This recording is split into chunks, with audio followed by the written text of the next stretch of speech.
Good morning, and welcome to Redeemer Lutheran Church. I'm Pastor Gary Lodeholt. During his days as president, Thomas Jefferson and a group of his companions were traveling across the country on horseback, and they came upon this flooded river which had washed the bridge away.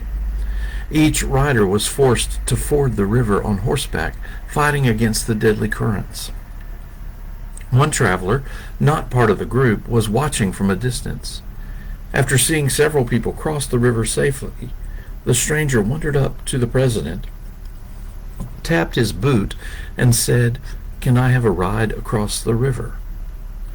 President Jefferson agreed with some hesitation, and the man climbed onto Jefferson's horse, and the two of them made it safely to the other side.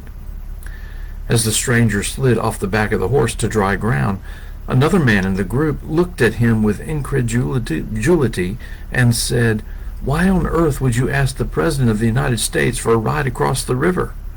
Why didn't you ask one of us?"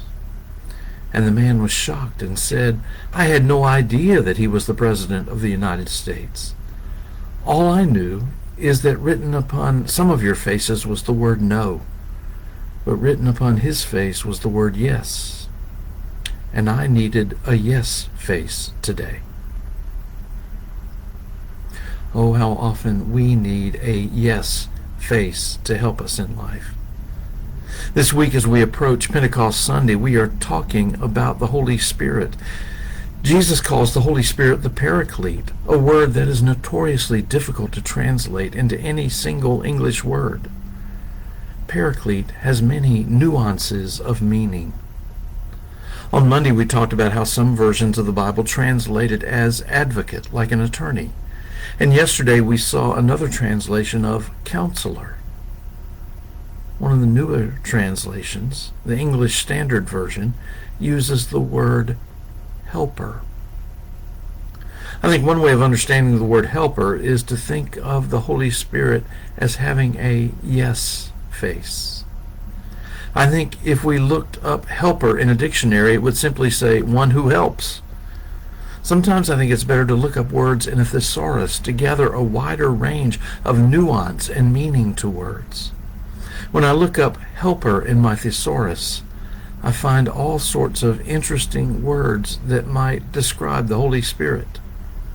Attendant, companion, backer, ally, aid, colleague, supporter, helpmate, partner, friend. And that's just who the Holy Spirit is to us. The Holy Spirit is our companion and friend in life, helping us through, supporting us, and on our side. We can feel the presence of the Spirit with us often, and we know the Spirit is there. The Holy Spirit is God's presence with us, the friend we so hunger and long for. On Sunday, when we receive the benediction at the end of our worship, one of the phrases speaks of the blessing of having God's face shining on us. The Holy Spirit is that face, and it is a face of welcome and help. It is a face of yes. There was a little boy whose mother had died. He was especially sad and lonely at night.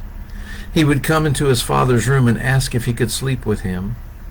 Even then, he could not rest until he knew not only that he was with his father, but that his father's face was turned toward him. "Father, is your face turned toward me now?" he would say in the darkness. "Yes," his father would answer. "You are not alone. I am with you. My face is turned toward you." When at last the boy was assured of this, he could rest. The Holy Spirit is our helper. God's face of yes is turned toward us always. Thanks for watching, and remember to let this day belong to God.